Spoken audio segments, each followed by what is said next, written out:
السلام علیکم ورحمۃ اللہ وبرکاتہ۔ 26 نومبر کے مناظرے میں ہار کس کی ہوئی اور جیت کس کی ہوئی، یہ آج ہم انشاءاللہ ڈسکس کریں گے۔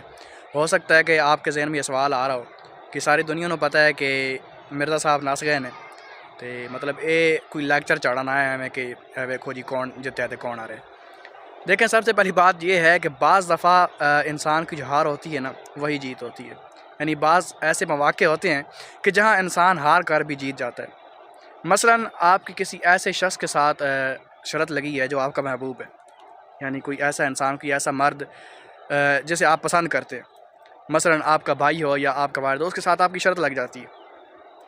تو آپ اگر شرط جان بوجھ کر ہار جاتے ہیں تو یہ آپ کا ہارنا بھی جیتنا ہوتا ہے، کیونکہ آپ اگلے انسان کی خوشی چاہ رہے ہیں، تو اس سے یعنی آپ ہار کر بھی جیت چکے ہیں۔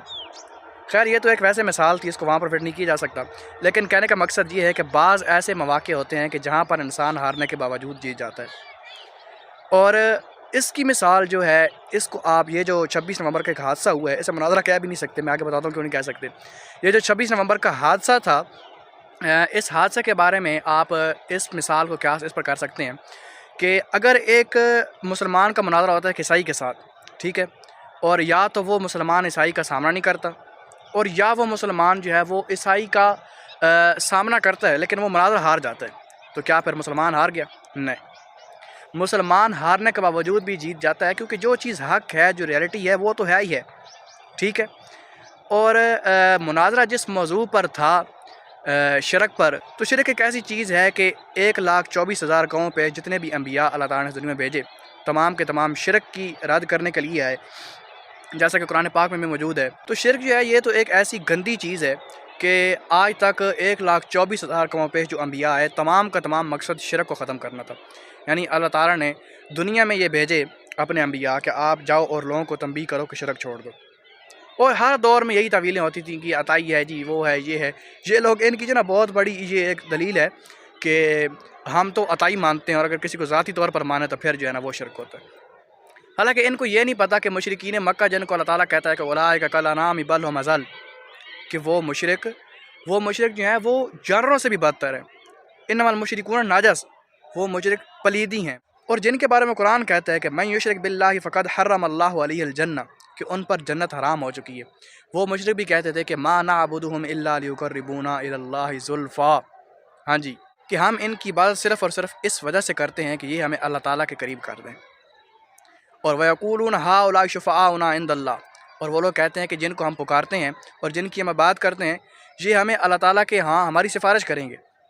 اور کن کو پکارا گیا، کن کن کی بات کی گئی، آپ قرآن و حدیث اٹھا کر دیکھیں، اور اگر آپ تھوڑا سا مطالعہ کریں اور ان چکروں سے باہر آئیں کہ اگر انسان خود قرآن پاک پڑھے گا تو انسان گمراہ ہوگا، معاذ اللہ معاذ اللہ یعنی جو مولوی ایک دوسرے پر کفر کے فتوے لگاتے ہیں، ان کی بات آپ مانیں، اور جو قرآن اتارا گیا شفا کے لیے، ہدایت کے لیے، اس قرآن کو آپ پڑھیں گے تو گمراہ ہو جائیں گے۔ واہ جی واہ۔ اور پھر کہتے کیا ہیں کہ ہم تو یہ کہتے ہیں کہ خارجیوں کی طرح نہ پڑھیں۔ اب ایک گدھو، اگر کوئی انسان قرآن پڑھے گا تو وہ خارجی بن کر پڑھے گا یا مسلمان بن کر پڑھے گا کہ مجھے ہدایت ملے؟ ایسی چبلیاں آپ لوگوں کی۔ بہرحال یہ 26 نومبر کا جو مناظرہ تھا، یہ مناظرہ نہیں تھا، ایک حادثہ تھا، کیونکہ مناظرہ جو ہے یہ آر لغت نے لکھا ہے کہ یا تو یہ نظیر سے مشتق ہے، اور یا یہ جو ہے وہ ناظرہ سے مشتق ہے۔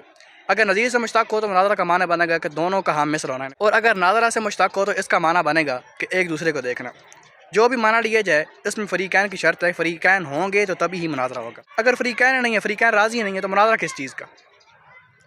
تو انجینئر محمد علی مرزا صاحب نے، انہوں نے پہلی جو ہے وہ انکار کر دیا تھا کہ میں مناظرہ ان کے ساتھ نہیں کروں گا، لیکن حنیف قریشی صاحب پھر بھی واللہ عالم وہ شہرت چاہتے تھے، اور ان کے ساتھ جو تھے اویس ربانی صاحب، وہ بھی شاید شہرت ہی چاہتے تھے، یا ان کا جو بھی مقصد تھا واللہ عالم، وہ پھر بھی پہنچ گئے۔ یعنی فریقین جب راضی نہیں ہیں، ایک فریق جو ہے وہ فریق مخالف راضی نہیں ہے مناظرہ کے لیے، تو آپ پھر اس کو مناظرہ کا نام کیسے دے سکتے ہیں؟ اور دوسری چیز یہ ہے کہ مفتی طارق مسعود صاحب جب گئے تو اس وقت تو آپ کہہ سکتے ہیں کہ انجینئر محمد علی مرزا 100% جو ہے وہ ہار چکے تھے۔ اس کی وجہ یہ ہے کہ مفتی طارق مسعود صاحب کا نام لے کر انہوں نے پہلے ان کو چیلنج بھی کیا تھا، اور دوسری بات یہ کہ حنیف قریشی صاحب کو انہوں نے چیلنج نہیں کیا تھا کہ آپ آئیں اور مجھ سے مناظرہ کریں۔ اور ایک اور بات یہ، ایک اور فرق یہ ہے کہ مفتی طارق مسعود صاحب جب گئے تو انہوں نے صحابہ کا دفاع کیا، اور صحابہ وہ ہیں کہ جن کا دفاع اللہ کرتا ہے، ٹھیک ہے۔ صحابہ کو سب سے پہلے گالی نکالی کافروں نے، ٹھیک ہے، ان کا مذاق اڑایا، لیکن اللہ نے سائڈ لی، سب سے پہلے اللہ نے دفاع کیا صحابہ کا۔ آپ قرآن پاک پڑھ کر تو دیکھیں۔ لیکن جس شرک کا دفاع کرنے گئے تھے مفتی نعیف قریشی صاحب، اس شرک کا رد کیا ہے 1,24,000 قوم پیش انبیاء نے۔ تو اس وجہ سے انجینئر محمد علی مرزا صاحب ہار کر بھی جیت چکے ہیں، کیونکہ انجینئر محمد علی مرزا صاحب کا جو موقف تھا وہ بالکل 100% حق پر تھا، اور ان کا وہی موقف تھا جو 1,24,000 قوم پیش انبیاء کا تھا۔ لیکن خیر یہ بات بھی ہے کہ انجینئر محمد علی مرزا صاحب کو جو ہے نا وہ تھوڑی سی یعنی ان کو اپنی حرکتیں بھی ٹھیک کرنی چاہیے۔ جس طرح کبھی کبھی وہ توحید بیان کرتے ہیں نا، تو وہ یہ ثابت کرتے ہیں کہ قرآن نے بھی ایسی توحید بیان نہیں کی جیسی میں کر رہا ہوں۔ جیسے انہوں نے پہلے وہ بھانڈ مارا کہ کوئی پیشاب بھی نہیں روک سکتا۔ بھائی دیکھیں، سب سے زیادہ جو توحید ہے نا وہ اللہ تعالیٰ نے بیان کی ہے، لیکن اللہ تعالیٰ نے یہ طریقہ کہیں بھی اختیار نہیں کیا۔ بات اگرچہ ٹھیک ہے، لیکن بعض دفعہ بات کرنے کا ایک طریقہ ہوتا ہے۔ میں اگر کہتا ہوں کہ فلاں شخص کا والد، وہ بھی لفظ ٹھیک ہے، معنی وہی ہے، لیکن میں کہتا ہوں کہ فلاں شخص کی ماں کا گھر والا، تو یہ ایک عجیب سا لفظ ہے۔ تو اس طرح ان کو بھی انجینئر محمد مرزا صاحب کو جو ہیں ان کو بھی اپنا جو ہے وہ ٹھیک کرنا چاہیے، تھوڑا سی جو بات کرنے کا لہجہ ہے، اور ان کو بھی جو ہے نا صحابہ کرام کے بارے میں اس طرح کی جو ہے نا وہ چھبلیں نہیں مارنی چاہیے۔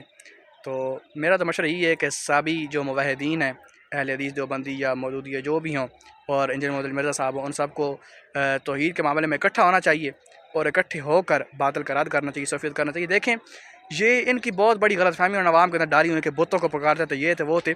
آپ تفسیر کبیر اٹھائیں، آپ جو ہے تفسیر مظہری اٹھائیں، اور تفسیر مدار خازن، تفسیر قرطبی اٹھائیں، سبھی نے لکھا ہے کہ من دون اللہ کے اندر انبیاء بھی شامل ہیں۔ جب انبیاء کو پکارا گیا، انبیاء کی عبادت کی گئی، تو شامل کیوں نہیں ہوں گے یار؟